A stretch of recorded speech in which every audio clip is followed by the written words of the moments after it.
여러분의 아침을 유쾌하게 열어드립니다. 조충현의 럭키 세븐. 역사 수업이 재밌다니 이 사실이 믿기십니까? 믿기 어렵다면 여러분 직접 체험하세요. 재밌는 역사 수업 반주원의 들리는 역사 한국사 강사 반주원 선생님 나오셨습니다. 안녕하세요. 네, 안녕하세요. 믿기지가 않아요. Unbelievable. 네. Unbelievable. Unbelievable. 예. 서프라이즈 하지만 믿어주세요. 되게 발음 좋으시네요. 아, Unbelievable. 왜? 네. 저만 좋은 줄 알았는데. 오, 믿기지가 않습니다. 지금 진짜. 자, 네. 선생님 오늘 수업 주제 뭐예요?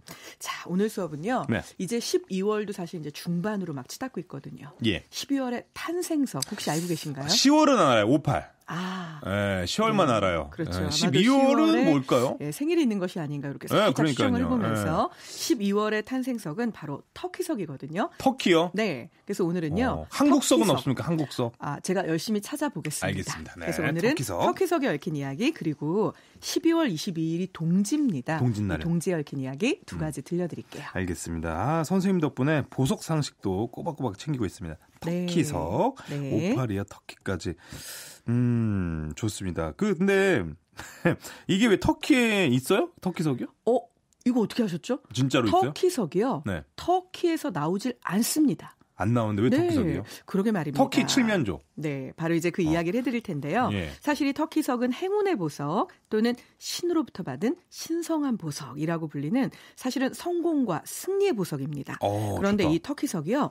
터키라는 이름 때문에 약간의 오해를 받고 있죠. 실제로는 서아시아에서 산출되는 것이 네. 터키를 거쳐서 유럽으로 들어갔다고 합니다. 네. 그래서 유럽 사람들은요. 이게 이제 늘 터키를 거쳐서 들어오니까 그 사람들이 생각할 때는 이 보석은 터키에서 나오는 건가 봐 이렇게 오해를 하게 됐던 거죠. 네. 그래서 결국 이름이 터키의 돌이라고 붙게 됐고요. 이게 오늘날까지도 터키석, 바로 보석의 이름으로 굳어지게 됐습니다. 그렇군요. 그런 역사적 배경이 숨겨 있었군요. 터키석. 이게 무슨 색깔이에요? 이게요. 네. 정말 아주 날씨 좋은 날 예. 제주도 바닷속을 깊게 들여다보면 보이는 그런 청량한 파란색 요게 나거든요. 물을 좀 무서워해가지고 스킨스쿠버도 못하고 정말요? 스노클링도 못하는데 그 색깔 뭔지 모르겠어요. 뭔지 모르겠다고 하시니 참 할 말은 없사오나 네. 갑자기 이제 그 장금이가 생각나네요.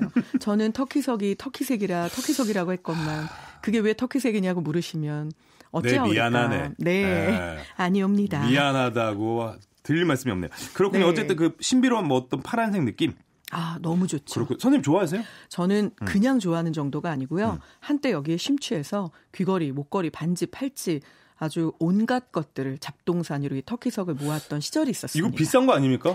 이게 이제 저렴한 것도 있고 비싼 것도 있는데요. 예. 사실 모든 다양하구나. 보석은 아시겠지만 흠집이 얼마나 가 있느냐 또는 이제 스크래치가 얼마나 나 있냐 이런 거에 따라 다르잖아요. 예. 터키석도 그렇고요. 실은 색깔도 또 여러 가지입니다. 예. 그런데 이 터키석은 인류가 가장 먼저 사용했던 보석 중에 하나이기도 합니다. 진짜요? 네. 그래서 사실 역사상 가장 오래된 보석이기 때문에요. 네. 세계에서 가장 오래됐다라고 알려진 이 가공된 보석 장식품이 바로 이 터키석과 금으로 만들어진 4개의 팔찌입니다. 그런데 이게 어디에서 발견이 됐냐면요. 네. 5,000년 동안 이집트 여왕의 미라가 이것을 팔목에 끼고 있다가 발견이 되기도 했죠. 아니 지금 제가요. 네. 검색을 해봤어요. 네. 너무 예쁘네요 색깔. 예쁘죠. 예. 제가 이걸 좋아할 수밖에 없는데요. 이거는 청록색이라고 하기에는 조금 푸르고요. 네. 또 그냥 푸르다라고 하기에는 너무나 오묘한 빛깔이잖아요. 예. 자, 그래서 페르시아 사람들은요. 이 돌이 돌연사를 방지해 준다고 믿었고요. 이걸 착용한 사람에게 위험이 닥치면 돌의 색깔이 변해서 이것을 알려준다라고 믿기도 했다고 합니다. 그렇군요. 야, 이거 목걸이 예쁘네.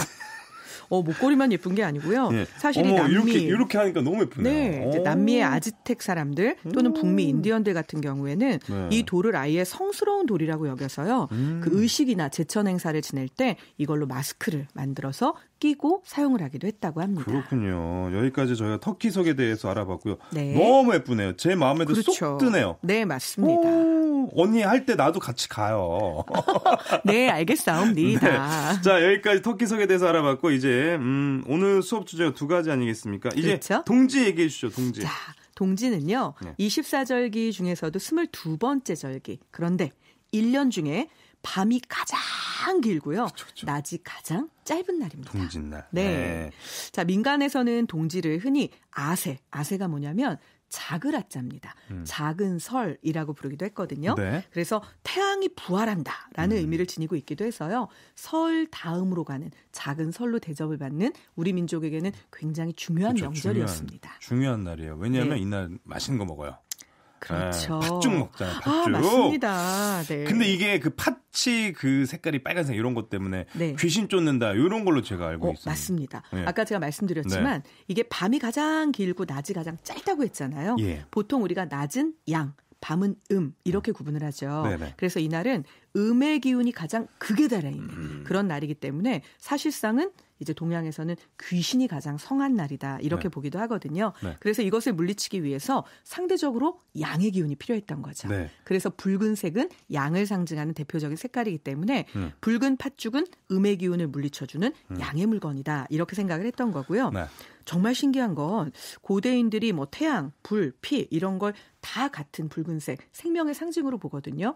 동짓날 바로 이런 것들이 우리한테 가장 필요하다라고 진짜. 생각을 했던 거죠. 그러니까요. 보편적으로 다들 똑같이 네, 생각하시는 것 맞습니다. 같습니다. 저는요 어쨌든 동짓날 팥죽은 그 새알 옹심이 있잖아요. 아, 네. 전 주먹만한 걸로 만들어가지고 진짜. 전 7개 먹을 거예요. 네. 네, 7개. 우리가 이 부분에서는 각자의 길을 가게 되는군요. 네. 아, 그래요? 저는요 새알심 없는 사실은 설탕 맛이 엄청나게 많이 나는 그 단팥죽 있죠. 단팥죽. 그 안에 그 삶아놓은 밤이 이렇게 다 들어있는. 네, 저는 그걸 너무 좋아하거든요. 예. 정말 그거 한 그릇이면 네.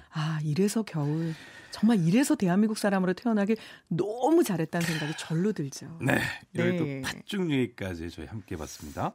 음악이 좋은 방송 KBS 2라디오 조충현의 럭키세븐 동지 이야기 들어보고 있는데요. 네, 반주원에 들리는 역사 함께하고 있습니다. 침이 꿀꺽꿀꺽 넘어가고 네. 노래 들으면서 옛날에 그 팥죽 먹었던 생각, 작년에 먹었던 팥죽 생각이 너무 나네요. 네. 저는 뭐 그거 외에도 실은 지금 팥이 들어간 아이스크림에서부터 시작해서 팥이 올려져 있는 빙수 이 겨울에 웬일입니까? 그만 너무 먹고 싶어요. 진짜. 팥 들어있는 빵. 팥. 너무 좋았는데 진짜. 근데 팥죽 그 동지에 먹는 음식으로 굉장히 유명하지만 네. 그 다른 때도 먹긴 먹었죠. 오, 맞습니다. 자, 우리 조상들은요. 맨날 먹었던 것 네, 같아요. 뭐 경사스러운 일이 있거나 혹은 재앙이 있을 때에도 또는 이제 재앙을 물리치고 싶을 때에도 팥을 사용한 음식들을 먹었는데요. 네. 죽 외에도 팥으로 밥을 하기도 하고요. 또는 팥으로 떡을 만들기도 했습니다. 그러네요. 네. 이렇게 보시면 이사 가면 팥떡을 만들어서 주변에 쭉 돌리는 풍습. 요거 알고 시루떡 계시죠? 이런 거. 그렇죠. 예. 자, 이것도 역시나 좋은 기운은 들어오고 혹시 악한 것이나 재앙이 있다면 멀리 가기를 바라는 거잖아요.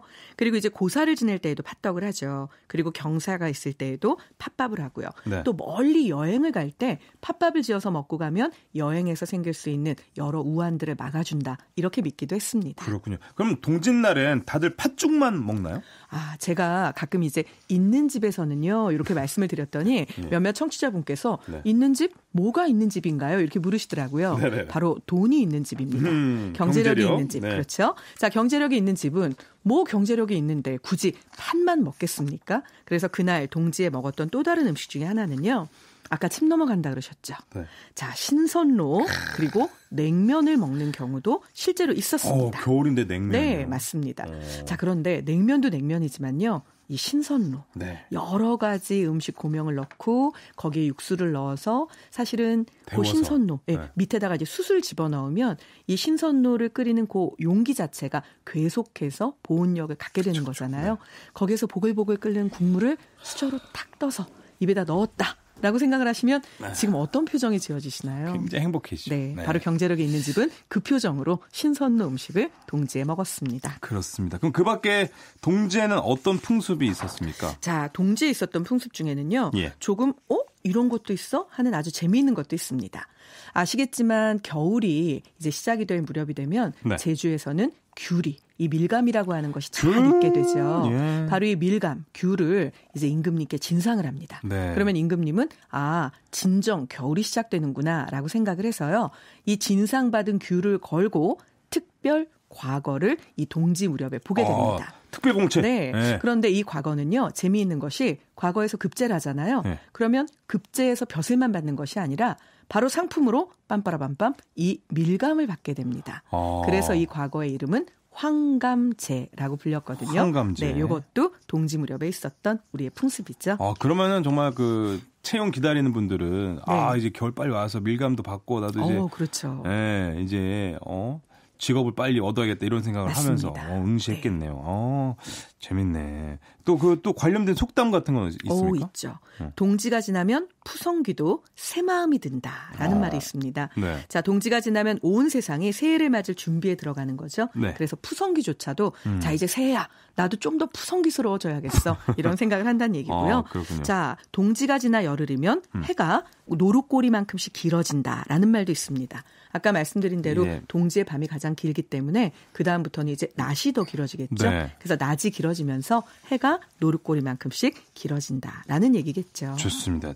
저희 오늘 12월의 탄생석인 터키석과 그리고 우리의 절기 동지에 대해서 이모저모 저희가 알아봤습니다. 선생님 오늘 수업도 감사합니다. 네, 감사합니다. 네. 반주원에 들리는 역사는요. 팟캐스트 너튜브 초록 검색창에서도 서비스가 됩니다. 관심 있는 분들은요. 조충현의 럭키세븐 검색하시고 들어오세요.